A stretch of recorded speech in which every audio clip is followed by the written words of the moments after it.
All right, so we are in John chapter 11 today. We made it about halfway through. We're going to kind of backtrack a little bit to verse 17 just to kind of catch up the context again. But I believe last week we made it through verse 27, and we took a little bit of a detour talking about the resurrection as Jesus brings up one of the great I am statements, I am the resurrection and the life. And Martha talks about, Lord, I know that he will rise again in the resurrection on the last day.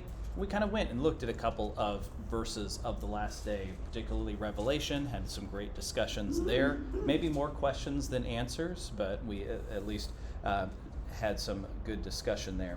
So let's continue our trek through, and we will get Lazarus raised from the dead. We left him in the grave last time, so let's see what we can do about that. So let's start in verse 17 of John chapter 11. When Jesus arrived, he found Lazarus had already been in the tomb 4 days. And remember that what's the significance of that 4 days? We had a good discussion around that. They would know for sure he was dead because he had an oath. That's right, yeah. As it says in the King James, he stinketh, right? Later on there, yep. Bethany was near Jerusalem, less than 2 miles away. Many of the Jews had come to Martha and Mary to comfort them about their brother. As soon as Martha heard that Jesus was coming, she went to meet him. But Mary remained seated in the house. And then Martha said to Jesus, Lord, if you had been here, my brother wouldn't have died. Yet, even now, I know that whatever you ask from God, God will give you. Your brother will rise again, Jesus told her. And Martha said to him, I know he will rise again in the resurrection on the last day. And Jesus said to her, I am the resurrection and the life. The one who believes in me, even if he dies, will live. Everyone who lives and believes in me will never die. Do you believe this? Yes, Lord, she told him. I believe you are the Messiah, the Son of God, who comes into the world. Having said this, she went back and called her sister Mary, saying in private, the teacher is here and calling for you. As soon as Mary heard this, she got up and quickly went to him. And Jesus had not yet come into the village, but was still in the place where Martha had met him. And the Jews who were with her in the house, consoling her, saw that Mary got up quickly and went out, and they followed her, supposing that she was going to the tomb to cry there. And as soon as Mary came to where Jesus was and saw him, she fell at his feet and told him, Lord, if you had been here, my brother wouldn't have died. And when Jesus saw her crying, and the Jews who had come with her crying, he was deeply moved in his spirit and troubled. Where have you put him? He asked. Lord, they told him, come and see. Jesus wept. And so the Jews said, see how much he loved him. But some of them said, couldn't he who opened the blind man's eyes also have kept this man from dying? All right, let's kind of pause there. What insights or observations do you have on this section here, particularly verses 28 through 37? But if you got something from last week's verses, definitely bring those up. A lot here in these few verses. Questions or comments here? When they said if he opened the blind man's eye, he could have kept. But I think of the person he healed when the soldier came to him, yeah, and he healed him before he got there. So if he wanted to, he could have healed him where he was. He knew he was dying before or dead before he got the notice. That's right. Yes, that was something that we talked about last week, that Jesus knew what he was going to do. Yeah. So, because sometimes we don't understand why God allows what he allows. Because it hurts people and we think, why would God allow that? Yes. And if you're counseling someone who's in that situation, this is a fantastic passage to go to. Or if you are struggling with that as well, right? Something's going on that you don't understand. It's hard, but here he's confronted with death of someone that he loves very much, and he's seeing the hurt all around. We're going to talk about that a little bit more in a second. There's some great passages. Verse 36 talks to us more, but you see Jesus weeping here. You see Jesus interacting with those who are grieving, and they don't understand. He does understand, and so it's a great passage. Taken aback by his reaction, because I get the impression that it was very vivid. He's burst into tears. Yes. agitated by seeing the death and their sorrow and everything. Yeah, agitate is a good word. So let's look at that, Dennis. That's good. Verse 33, he was deeply moved in his spirit and troubled. That's very, very strong in the Greek there. In fact, some translations might say angered. Does anybody's translation say angered there? Which is probably a little bit better of the feeling. But it does call into question, like, why? What is he angry about? What is all these emotions that he has? But Yeah. he's a man, so he's reacting as a man, which I have some friends who say you shouldn't be grieving so much, he knows, but God grieved because That's right. even though he knew he was gonna raise him, it still was a loss to him as a man. Yeah, that's a good to call out, right? He never once tells him, like here in this section, like, oh, your grief is sinful or something like that. No, it's not. they're grieving. Yeah. Usually we see him more composed than he is at this moment. Well, that's interesting. And my commentary says in the Greek, it's not just anger. He was snorting in the Greek word is what I mean. He was just really agitated, active, Yeah. Kind of like when you see somebody slam a door or whatever, Did Yeah, he rip there's his some- clothes like they do? Jesus didn't rip his clothes. I cannot, off the top of my head, think of a passage where he does that. Can anybody else? I don't know if that was a personal conviction that he had or not. That's a good question. Might have to look that up. But it certainly doesn't say that he does that here, for sure. Yes.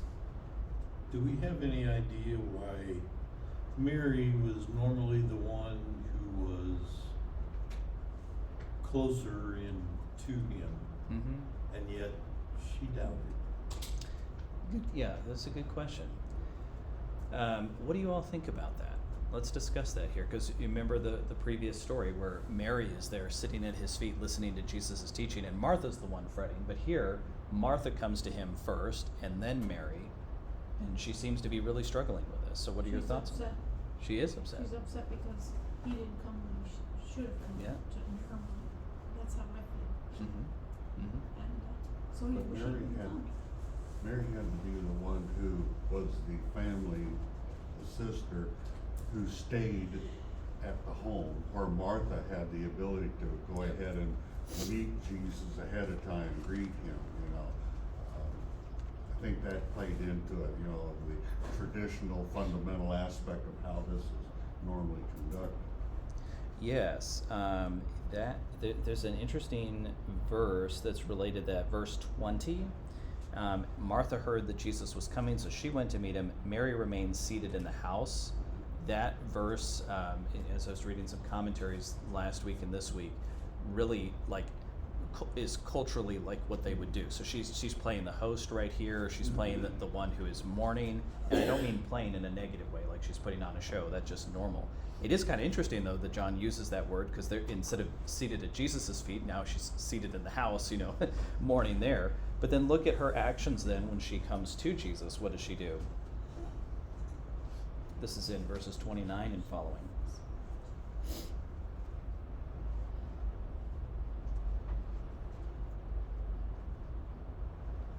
Specifically verse 32. What is her action when she reaches Jesus? She kind of scolded him for not coming. Before that, She fell at his feet. fell at his feet.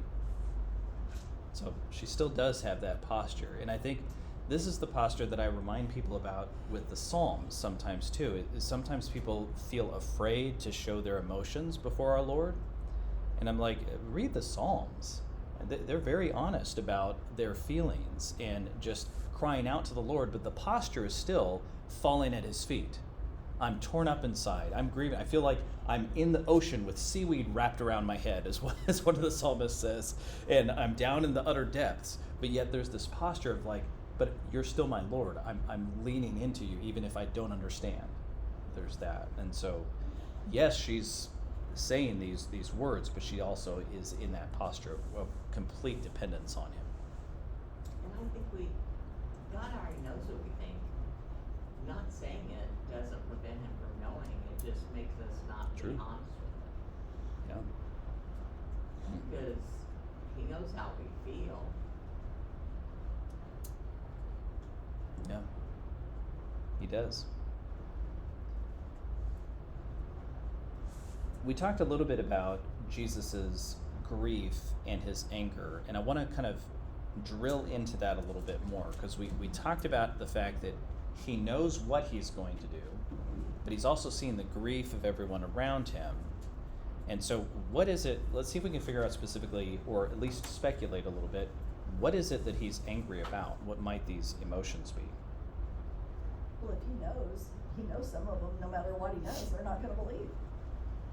Oh, that's He's gonna very raise true. raise Lazarus, and they're still not gonna believe. Yeah, and that's actually something that we do see in end of chapter 11 and in chapter 12, and it does seem like Jesus is very deeply grieved about that, and John and Jesus spend some time kind of making some connections back to chapter 1, and just like the constant unbelief of the people, where they're seeing all of these things, which here he hasn't done yet, this last seventh sign of raising Lazarus, and they still don't believe. Yeah, I think that could be part of it. That's good. And the unbelief then gets to the root issue of sin. The consequences, the wages of sin is death.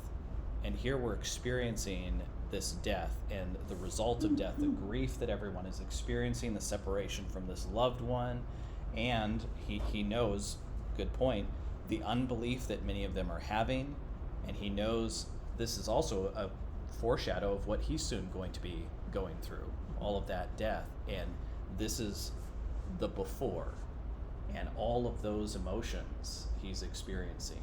Just that, and soon though, think about the victory on the other side, where there's no more grief in this way in death, where we, as Paul says, we don't have to grieve like those who don't have any hope.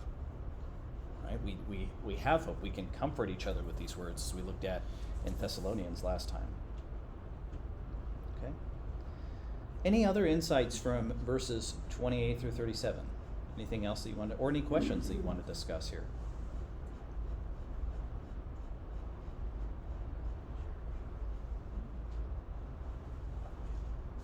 Let's move on to verse 38. Then Jesus, deeply moved again, right? John is spending a lot of time on those emotions. He came to the tomb. It was a cave, and a stone was lying against it. Remove the stone, Jesus said. Martha, the dead man's sister, told him, Lord, there is already a stench, because he has been dead 4 days. Just telling you plainly, just like it is, right? Jesus said to her, didn't I tell you that if you believed, you would see the glory of God? So they removed the stone. Then Jesus raised his eyes and said, Father, I thank you that you heard me. I know that you always hear me, but because of the crowd standing here, I said this so that they might believe you sent me. And as we've said multiple times through our study, and like that's John's point. He wants people to get this. He wants the reader to get this. The crowd needs to get this. By the way, who is this crowd that's there? Where did they come from? They came from the house with Mary. Yep. Remember, Mary goes out and they're like, oh, she's going to the tomb to grieve. So all the mourners who are there with her are following her to Jesus, and then they eventually do end up at the tomb. Not quite the path they had thought. So there's this whole crowd here. So Jesus is using this as an opportunity. This is a more public miracle, though it's not a massive crowd, it seems, but there is at least a crowd here. After he said this, he shouted with a loud voice, Lazarus, come out. The dead man came out, bound hand and foot with linen strips, with his face wrapped in a cloth. And Jesus said to them, unwrap him and let him go. So we're going to pause right there and unpack this. There's so much in this little passage. First of all, let's use our imaginations a little bit. I don't mean reading things that are not into the text, but just put yourself in this situation. That's what I like to do here, because I've read this so many times and heard this story so many times, but it's like, if I was in there as one of these people in the crowd and Jesus told me, move the stone away, I feel like I would have run the other direction, personally. I'm just being very honest with you. Yes. Yes. Like the Ooh. haunted house, all of a sudden, Yes. here's Lazarus all wrapped up coming out. Yes. The mummy is here, you know. Yes. I've been dealing with this a lot with my youngest son. He's 5 right now, almost 6 years old, but he's been really scared at nights because he thinks there's a werewolf in the house. And I keep, trying to explain that werewolves don't exist and you don't need to be afraid of these things, and trying to comfort him and singing songs and, talking about how, well, when you go to sleep, I'm going to be going downstairs. There's no werewolf in the basement. He's like, well, the werewolf is going to eat you, Dad, those kind of things. He's scared of the dark. He's scared of death and scary things. And, and I feel like I have some of those same fears, like if I'd be in this situation. But yet Jesus' words in verse 40, didn't I tell you that if you believed you would see the glory of God? And part of that glory of God is, remember he said earlier, I am the resurrection and the life. Oh death, where is your sting? We don't need to be afraid of these things anymore. So remove the stone. What else do you see here? I just have a general question. Yeah. I know they used to pay for mourners too.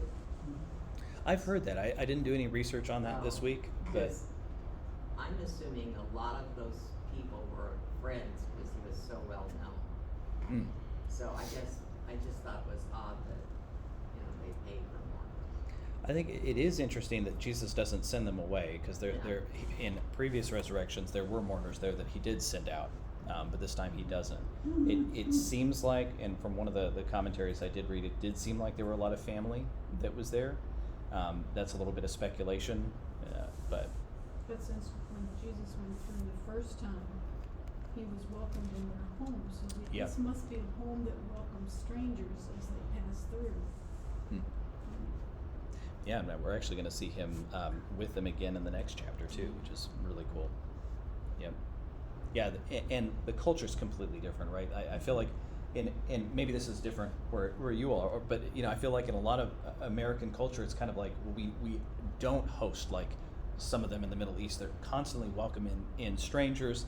They opening their homes. As one example, when I was teaching in China for a year, before my wife and I were married, we met some men who were from Lebanon, I think, in China. They were some college students. And I was with a very extroverted friend. I'm not extroverted myself. And we were shopping, and he met these men, and he wanted to practice his Arabic.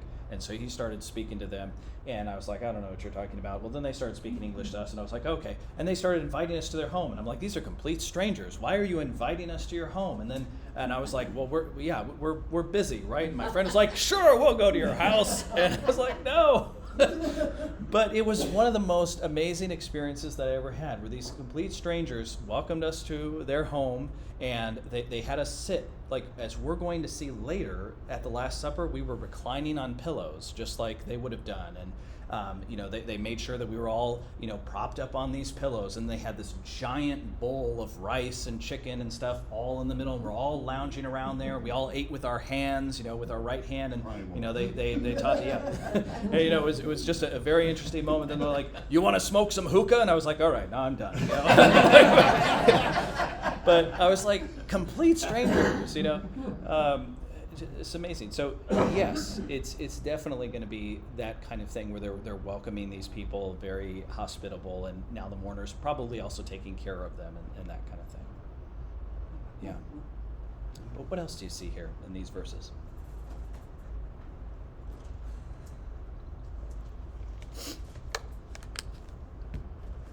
Well, I like the fact that he doesn't do any kind of special wording, incantation, magic. It's just, Lazarus, come on out. Yeah, exactly. Exactly. Nice big yell, hey, Yeah. come on out here. Yes. Behind door number 3. Huh? Who's behind door number 3? Well, yeah. Yeah. It's always I don't want to say simple in that this is a simple thing, but it's unadorned. When he feeds the 5,000, he's passing these out. He thanks God and passes the bread and the fish out, and it multiplies. And it's like, whoa, it's not like this big flash of light and boom, Sometimes there are miracles like that. We're going to hear the voice of God thundering from heaven in chapter 12. But he just yells. Now, one thing that really chilled me in an amazing way this week is I read a commentary, I believe this was Matthew Henry, that said, if Jesus had not, and this is kind of speculation, but if Jesus had not said, Lazarus, come out, everybody in the tombs would have walked out. I thought that was really And now cool. that would be- Could be. You couldn't I just don't say, know. "Come out," huh? Right. Yeah. And I think he was being a little bit cheeky there, but we do see when Jesus is on the cross, and he says it is finished in Matthew's gospel, I believe it is, that there are people that walk out of the tombs at that point. Just that amazing moment. I wanna know who decided who was gonna go up and take the wrappings off.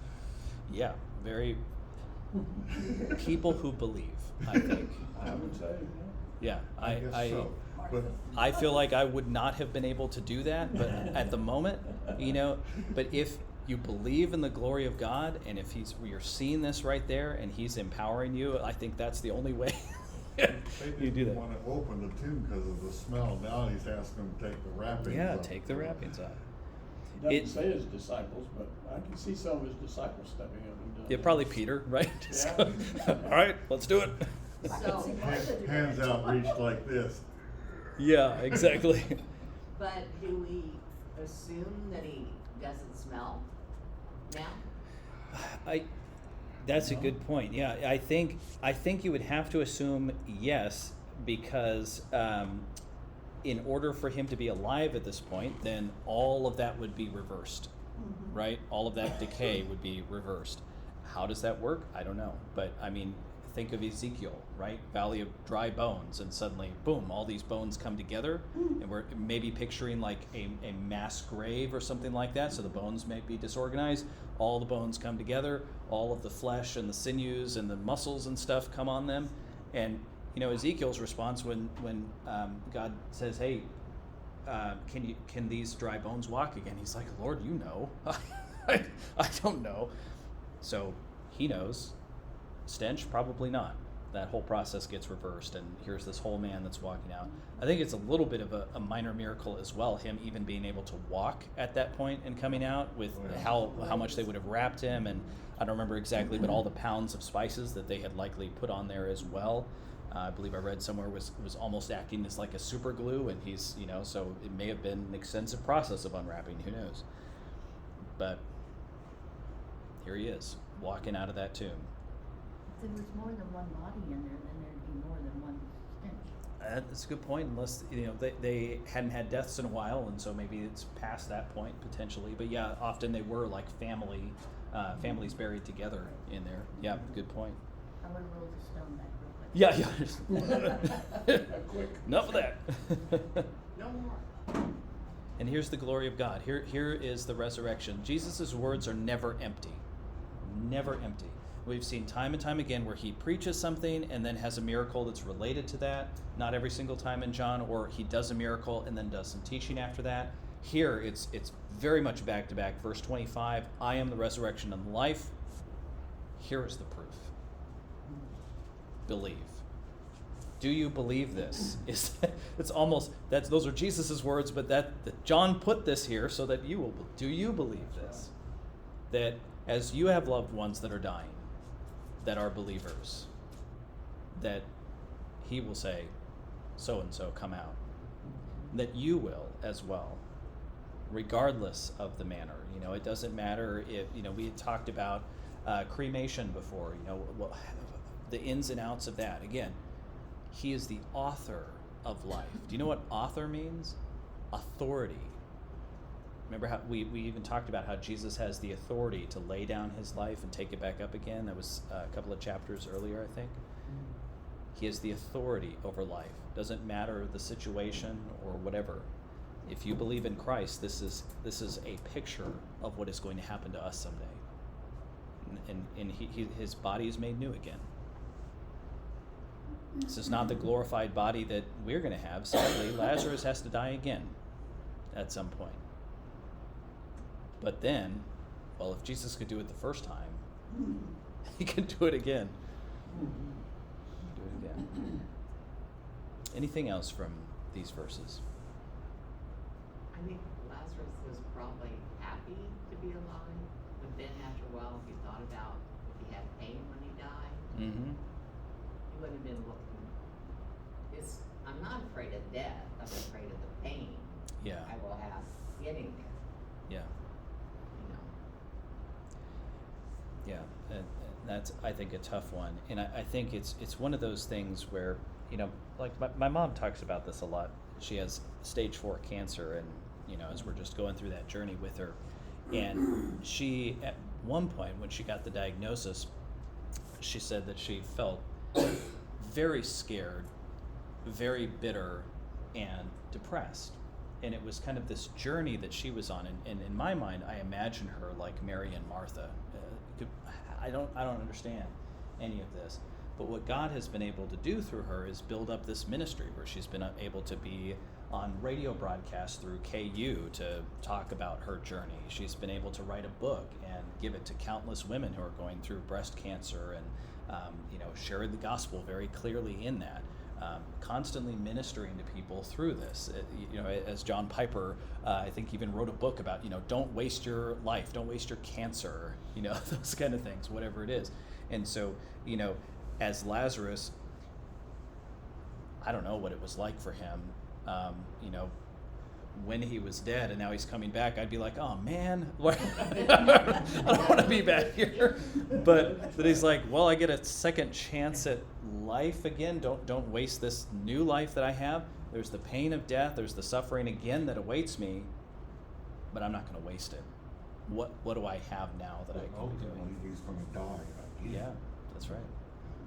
Not like our resurrection where we go to an eternal life and will not die again Yes. there. Yes. Yeah. And we know that when we die, our spirit's with God, and I'm thinking, he brought him back from God to his body, and he may have healed him, but he may not have taken away all his age and stuff, but Aches and pains. the normal Yeah. parts, Yeah. Yeah. you know. Quite likely. Well, let's add an interesting twist to this here and kind of unpack it with John's narration after this. Well, what happens after this situation? Verse 45. Therefore, many of the Jews who came to Mary and saw what he did believed in him. Yes, I love that. And if you're taking notes, that's one thing that I have in your notes, is just always looking for what are people's responses. Who believes and to what extent? And remember, sometimes it says people believe, but it's not a full belief. It's kind of like the people in John 6 that believed that he could make their bellies full, and then they turned away from him ultimately. Okay, but here so far he doesn't say that, right? Some of these people believe. Yes, that's exciting. But some of them, okay, so there are some people believe, but some of them, verse 46, went to the Pharisees and and told them what Jesus had done. But I mean, essentially that's kind of the idea. I just wondered, like, the thoughts there. But no, Um, it doesn't have to be negative. Doesn't have to be They're negative. telling we go Yeah. to tell my Well, yeah, the if you pastor. see a miracle, your first response is to go tell some religious leader. Could be. So I'm about not it. su- I'm So not saying it's a what they're- positive response, not a negative. Good point. necessarily. Could be. I don't know Yeah. what they're really Yeah. thinking, Yeah. but they did go tell Might- the could be leaders. both. It's the Yeah. leaders' Probably response. both. Yes. Really good should go see this guy. He does some neat stuff. Right, exactly. Okay, could have been positive. See, I'd go to a friend first. Yeah, verse 47. Now, this is fascinating here. So the chief priests and the Pharisees convened the Sanhedrin. That's that.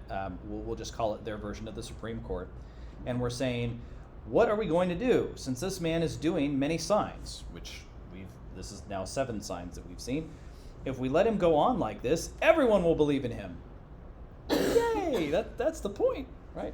And the Romans, and the Romans will come take away both our place and our nation. And so here we really see the motivation. We've kind of speculated on this a little bit, but John really kind of peels back the layers. This is what they're saying. They're worried about place. Most likely refers to the temple, is what they're talking about. Not necessarily their station, though that's attached to it. And I believe there's another part where they actually do talk about that.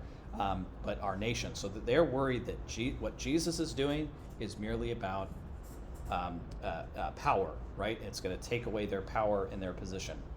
One of them, Caiaphas, who was high priest that year, said to them, "You know nothing at all. You're not considering that it is to our advantage that one man should die for the people rather than the whole nation perish." Check this out. Verse 51, he did not say this on his own, but being high priest that year, he prophesied that Jesus was going to die for the nation, and not for the nation only, but also to unite the scattered children of God. So from that day on, they plotted to kill him. Did you catch that? Here is this high priest who's serving God, but clearly his heart is not with God, but God chooses to have him prophesy anyway. So he is like, it's going to be profitable for us. Don't worry about Rome, because we can have this one man die so that the nation doesn't perish. And so what he's thinking is, if we let Rome take care of him, then we don't need to worry about it. We're going to be fine. But what God was actually doing is prophesying Jesus' death so that we don't have to perish from the consequences of sin. I just think that's incredible. Why would Rome care? Well, we have had during this time, a lot of problems with Rome. If you remember, I think we mentioned this before. If not, we will talk about this later. Pilate himself has actually had a number of run-ins with Rome and a lot of riots in the city. And so he's kind of has one more chance. And if he messes up this one more chance that he has, he's not going to be in his seat of power anymore. So there's that. There have been a history of revolts against Rome. There's going to be a big one in AD 70 later on. But this has been a hotbed of political unrest since before the Romans were even there. One scholar pointed out that the words here are very close to, I believe it's the book of 2nd Maccabees, which documents part of what happens during the Maccabean revolt, which is before Rome, where there were these people who were rising up against the leaders that were there at the time. And there was kind of this similar idea of, okay, they can die to protect the nation. Kind of this hero mentality. I believe there were even some false messiahs, we knew of them as false messiahs now, who arose right before Jesus, proclaiming to be the Messiah, almost like taking on the identity of Judas Maccabeus, who's going to lead this revolt against Rome and that kind of thing. And they were put down. They were killed. And so it's that kind of idea. But there's a philosophy that even the Jewish people didn't understand, that he was coming as a humble child first. That's right.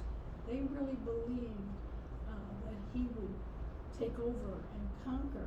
Mm-hmm. Well, Rome keeps up with all these rumors that are Yeah. going on. Yeah. So there was a great fear that this guy's not doing exactly what we planned for him to come and revolt.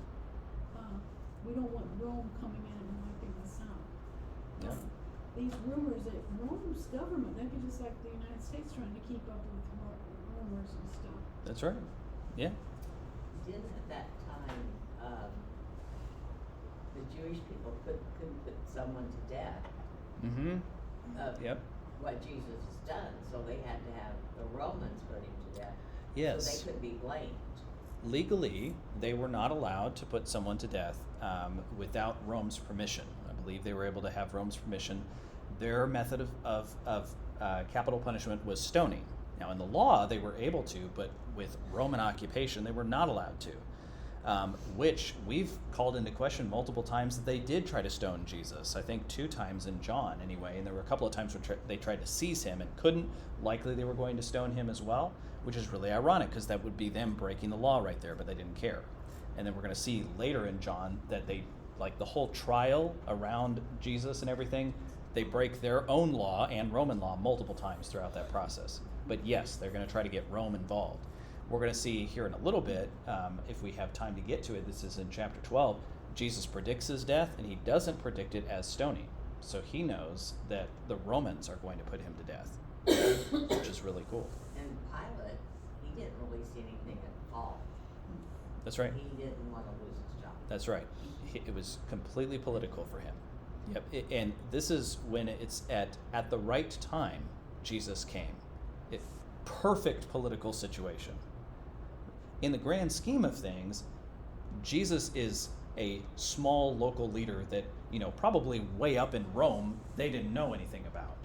But he did have a huge following, so the local leaders cared a great deal about this. Is this person who has all these followers that are emerging, and there's a lot of political unrest within the Sanhedrin and the high priest, like this guy seems to be doing something, is he going to lead a revolt? You know, that's what they'd probably be thinking. I have a question totally unrelated. Yeah. In verse 45, it says, therefore many of the Jews who had come to visit Mary had seen what Jesus did. But they say Mary, not Mary and Martha. Uh-huh. Why? That's a good question. I don't know. I just Good find job. that interesting. Mary was at home. I just find that interesting. Yeah. Yeah, that's a good. The only speculation that I have there is that. And they all live in the same house. Yeah. I just find that odd. Maybe because Mary's always in the kitchen or something, and doesn't have a chance. The other possible reason is that John's very aware that people are reading this, and he's made it very clear which Bethany is this, because there's multiple Bethanies. Which Mary is this? It's the one that's going to be anointing him, and she has kind of a special place. We're going to see her anointing of Jesus in chapter 12 here. So it could be that they were visiting both Mary and Martha, but he's just making her primary because she's kind of the central character here. That could be another, but again, I'm speculating. I don't really know. Best guess. Good question. Okay, so we see God prophesying here, and I love this. This is a prophecy not coming from the Old Testament, that's happening right here in real time, going through the high priest. And yeah, very, very fascinating. And he means one thing, but God means something else by it. That's so beautiful. So they are plotting to kill, verse 52, they're plotting to kill Jesus, verse 54. Jesus therefore no longer walked openly among the Jews, but departed from there to the countryside near the wilderness to a town called Ephraim, and he stayed there with the disciples. Now the Jewish Passover was near, and many went up to Jerusalem from the country to purify themselves before the Passover. And they were looking for Jesus and asking one another as they stood in the temple, "What do you think? He won't come to the festival, will he?" The chief priests and the Pharisees had given orders that if anyone knew where he was, he should report it so that they could arrest him. So now the plot is thickening here. We're going to go right into chapter 12 because this is very, very connected here. We're not going to get all the way through chapter 12, but we'll continue. 6 days before the Passover, 12 verse 1, Jesus came to Bethany where Lazarus was, the one Jesus raised from the dead, just in case you didn't catch that. So they gave a dinner for him there. Martha was serving them, of course, and Lazarus was one of those reclining at the table with him. And then Mary took a pound of perfume, pure and expensive nard, anointed Jesus' feet, and wiped his feet with her hair. So the house was filled with the fragrance of the perfume. And then one of the disciples, Judas Iscariot, who was about to betray him, said, "Why wasn't this perfume sold for 300 denarii and given to the poor?" He didn't say this because he cared about the poor, but because he was a thief. He was in charge of the money bag and would steal part of what was put in it. Jesus answered, "Leave her alone. She has kept it for the day of my burial. For you will always have the poor with you, but you do not always have me." We'll read a couple more verses here to kind of get some more of the context, which kind of relates back to the previous chapter, and then we'll discuss this section. Then a large crowd, verse 9, of the Jews learned that he was there. And they came not only because of Jesus, but also to see Lazarus, the one who was raised from the dead. But the chief priests had decided to kill Lazarus also, because he was the reason many of the Jews were deserting them and believing in Jesus. All right. What are your thoughts on this section? The plot thickens. Now they're going to try to kill Lazarus again.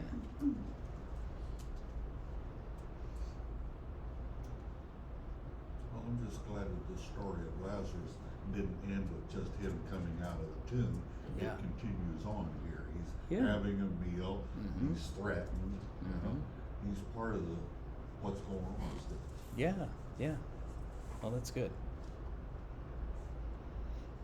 Kind of seeing, back to verse 16 of chapter 11, when Thomas says, "Let's go so that we may die with him." Yes. The death starts to surface with the threat on Yes. Lazarus' life, including Jesus, of course.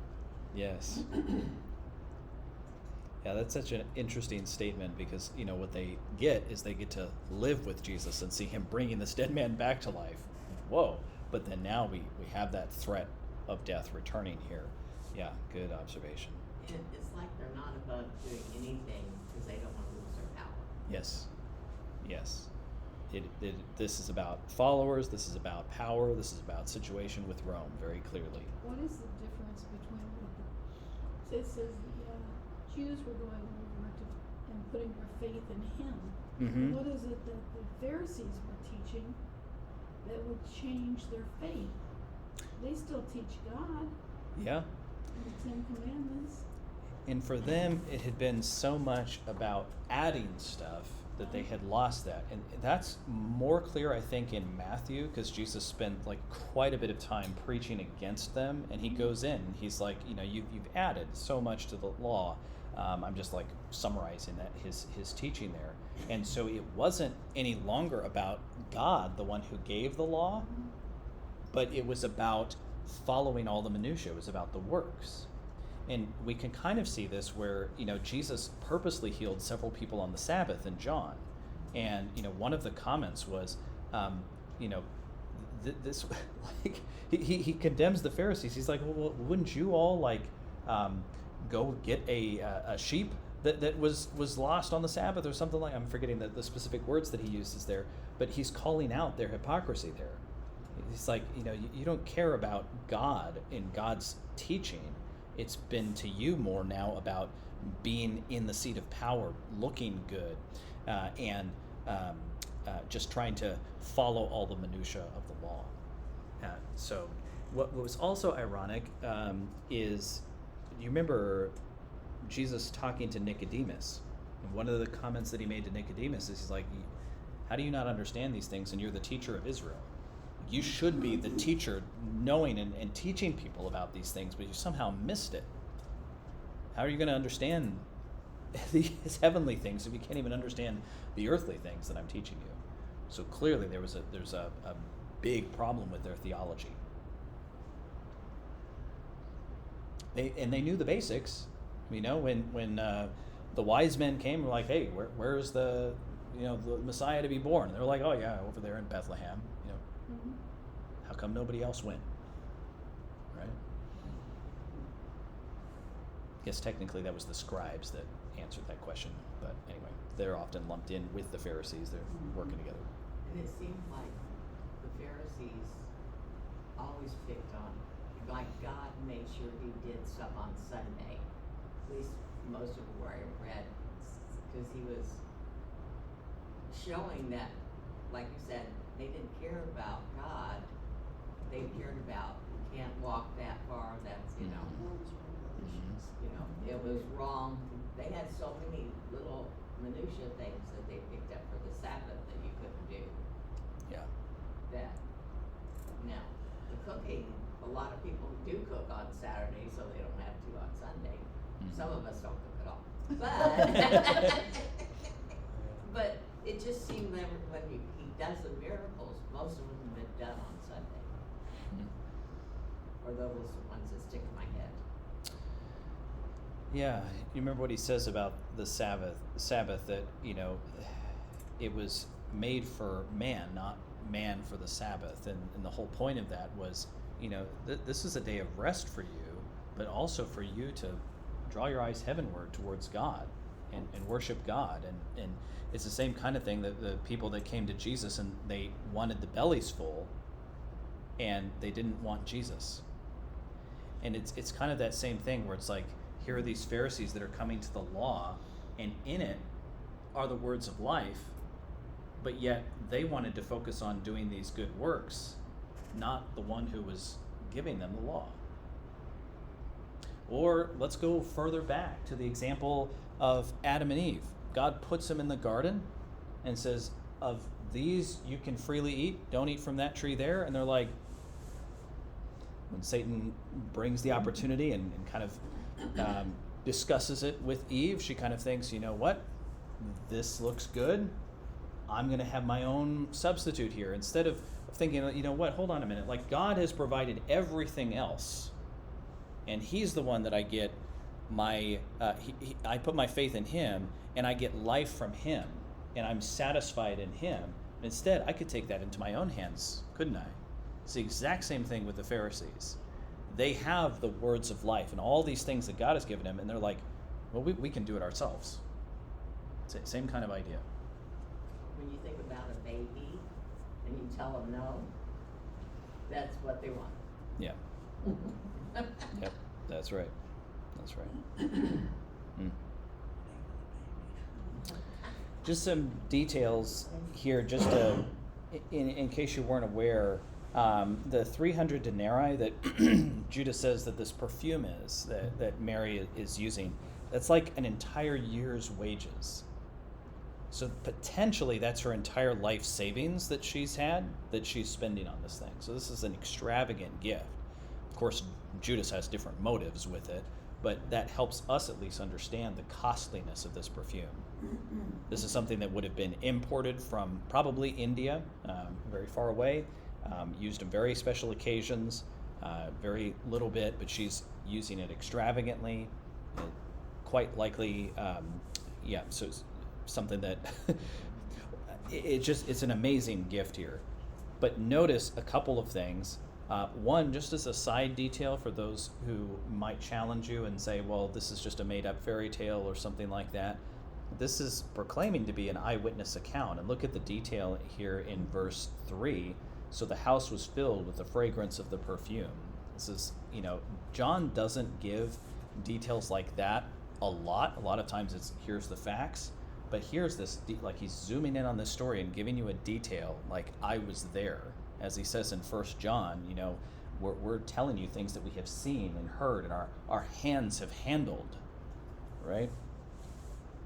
So let's fast forward to what Jesus says then in verse 7. Leave her alone. She kept it for the day of my burial. I mean, just put yourself in that position, right? Jesus has predicted his death a couple of times, and we know that the disciples are a little bit scared about that because Thomas is like, well, let's go and die with him.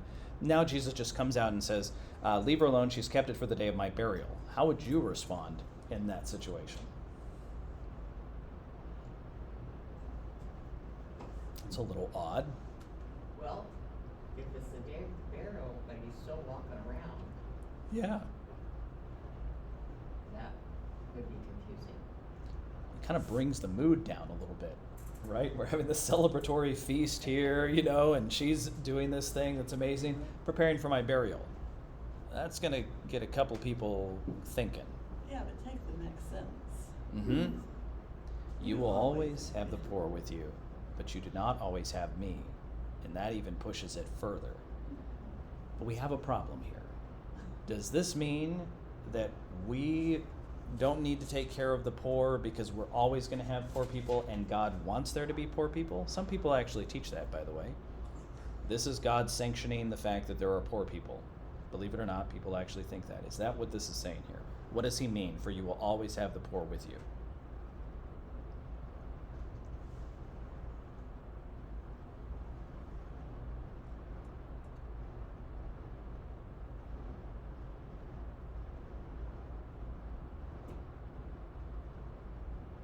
What does it mean? If someone says, we don't need to help, even in your scriptures it teaches that we don't need to take care of the poor, God means for there to be poor people. Kind of a deterministic kind of thing. They are missing the context. The second part of that phrase, but you do not always have me, helps us understand that. He's pointing them, number one, he's calling out Judas. The disciples probably didn't know at this time what was going on in Judas's mind. John helps us understand this in hindsight, that Judas was stealing. He's directly calling out Judas's sin. You will always, because Judas is proclaiming, like, well, we can give this to the poor. And he's like, you'll always have the poor. Right now, I'm here. And remember, Jesus has said that, walk in the light. Well, the light is still here with you. He's actually going to come back to that later in chapter 12, that same idea that darkness is coming, right? I'm here in the world just a little bit longer. And so the focus right now is on glorifying God. The focus right now is on worshiping Jesus. That doesn't mean we're not going to take care of the poor. right now in this particular situation, this is about Jesus. If Jesus were right here, and you had a poor person here, and Jesus was there, we would be falling down in front of Jesus to Right. help. We would not be taking care of this poor person. I don't believe, because God is the creator, he gave us everything. Why would That's we right. want to worship him? That's right. So, That's a good thought experiment.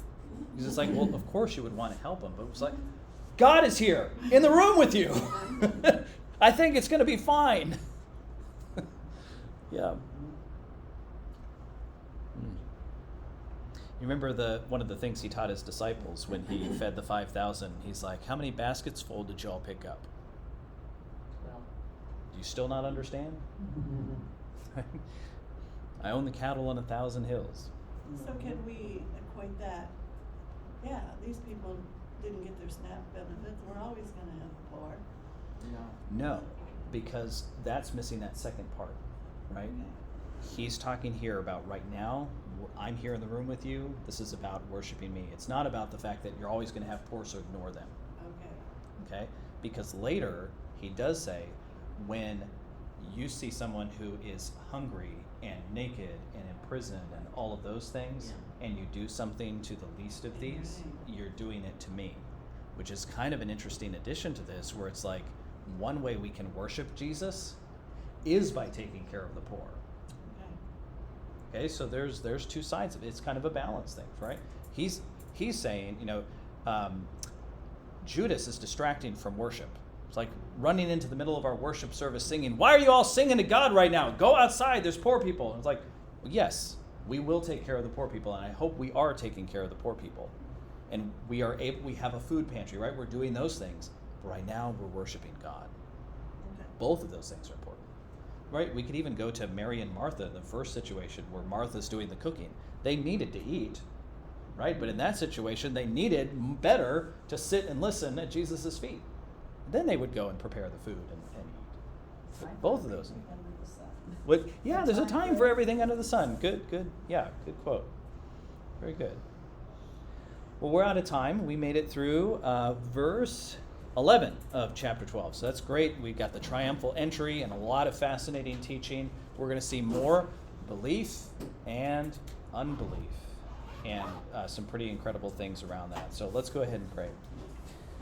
Lord God, I thank you so much for your word. Thank you that you are the resurrection and the life. Your word is truth. Your word is life. Lord, you know what each of your people in here needs from this passage today. Maybe we need comfort for things that we're going through. Maybe we need to comfort other people. Maybe we do need to take a more active approach to helping the poor that are in our city. Maybe that's something that you're calling us to. Maybe we're not doing enough there. Maybe we need to take worship of you more seriously. Maybe that's something that's lacking in our lives. Maybe we need to trust you in your power over life and death. And maybe we need more trust in difficult situations that we're in. We need to rely on you. Maybe we need to be sitting at your feet. Maybe we need to be consuming more good, solid biblical teaching, and maybe we need to be getting into your word. Maybe we're not sitting at your feet enough like Mary. Maybe that's what we need. Lord, I ask that your spirit would be active in each of the people here today, and that you would take these words and that you would help us apply it to our lives so that we can be doers of the word and not just hearers only. In your name, amen. Thank you, Thomas. Thank you. Thank you so much for being here.